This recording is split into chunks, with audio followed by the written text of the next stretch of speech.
Nessa próxima etapa, então, vamos colocar a câmera. O ideal é colocar a câmera sempre na janela de topo. Então, vou vir aqui, vou afastar um pouco aqui. E como eu posso criar várias coisas, como, por exemplo, geometria, shapes, iluminação, eu posso criar câmera. Nós temos aqui somente a câmera instalada, a Standard, vamos usar ela, mas eu tenho duas opções. Eu tenho a Target e a Free. Nós vamos optar por usar a Target, que ela é muito mais prática para quem está iniciando com o programa. Eu clico, mantenho pressionado, a câmera aparece já com seu cone de visão e eu posso apontar até o meu target. No caso aqui, a base. Então, na vista de topo fica bem claro, mas a câmera está na base da minha imagem. Ok. Agora, antes de mexer na câmera, poder posicioná-la direito, eu tenho que lembrar aqui o que a câmera vai ver. Atenção, agora é importante. A perspectiva não é a imagem que a minha câmera vai ter. Então, vou aqui dar um ESC, vou desligar a câmera e vou clicar aqui na janela da perspectiva. Vou dar um C de câmera. Essa é a imagem que a minha câmera está vendo. Ela está apontando para a base, né? E essa é a imagem que eu estou tendo. Só que antes de mexer nisso também, eu vou apertar a tecla de atalho Shift F7 e reparem que reduziu em relação à minha janela, né? Mas é exatamente essa visão que a câmera está tendo. E é um erro muito comum não apertar a tecla de atalho para poder ver exatamente qual é o aspecto que a minha imagem vai ter. Em Rendering, Print Assistant, nós temos lá então já o papel que eu quero usar para impressão. Eu vou usar um papel A3, pode aqui escolher o formato A3. Eu tenho a opção de 72 dpi, que ficaria excelente para a tela, web ou uma animação, 150 dpi, pontos por polegadas, dots por inch, e tenho também a opção 300 pontos, que seria uma qualidade já para uma impressora laser ou uma impressão offset. Repare que à medida que eu vou mudando aqui, a quantidade de pixels da imagem muda.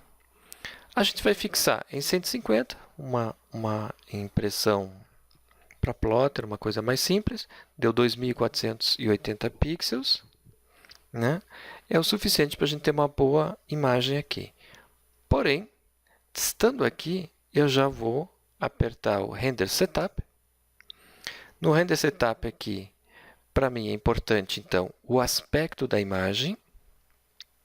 Esse aspecto eu vou travar. Agora, ele vai ficar travado esse aspecto da imagem.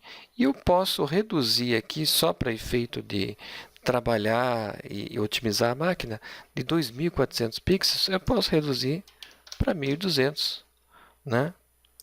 E ele vai manter essa proporção do formato A3 para 1.200 pixels. Lembrando que eu tenho que retornar aqui depois e na minha renderização final eu ponho os 2.480 pixels. Aqui embaixo também algo muito importante é o que eu vou renderizar. Eu quero renderizar somente a câmera. Então, eu travo também aqui para que seja renderizado só a câmera. Aí, eventualmente, por um erro, está em outra janela e peço para renderizar, ele vai renderizar a vista de topo ou qualquer outra aí. Feito isso, ok. Estamos prontos para mover a nossa câmera.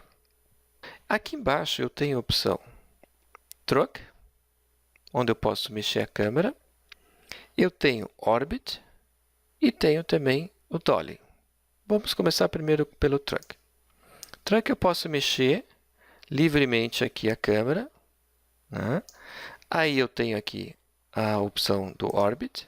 Eu vou mexer em relação ao meu Target. Essa é uma opção muito interessante. Ele vai ficar mantendo a minha câmera no Target inicial. E ainda posso usar o Dolly para afastar ou aproximar essa minha visão. Beleza. Então, está aí pronto para a gente começar a renderizar o nosso desenho. Vamos lá. Renderização. E essa é a visão que eu vou ter da minha luminária renderizada. Existe um outro aspecto interessante quando eu estou trabalhando com a câmera, que é eu posso ir no Modify, selecionar minha câmera. Então, vamos lá, selecionar a câmera.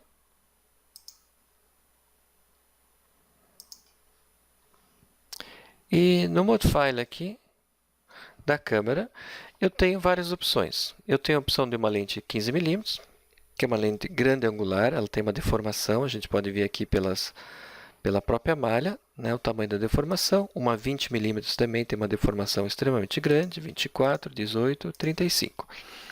A 50 mm é considerada uma lente muito parecida com a visão humana, né? É uma lente média e ainda posso optar por lentes mais classificadas como teleobjetivas, uma 135, 200 e assim por diante. Nós vamos optar aqui e deixar essa conversa para mais tarde. Nós vamos optar por 50 mm, né? E eu tenho então a opção de, se porventura não ficou agradável ou deformou demais as minhas linhas nas horizontais e verticais aqui, eu tenho a opção na câmera, clicar com o botão direito em Apply Camera Correction e eu posso fazer uma correção da câmera ali.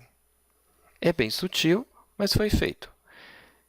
Se eu não quiser mais, eu vim aqui em Camera Corrections e deleto essa opção.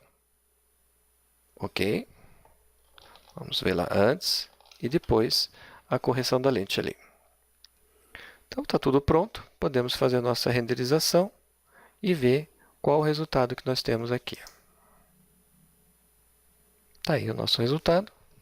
Essa vai ser. Lembre-se sempre de deixar uma boa área em volta do seu objeto, né, da sua imagem que você está criando, para poder futuramente poder manipular de uma forma mais adequada essa imagem final. Vamos então para o próximo passo.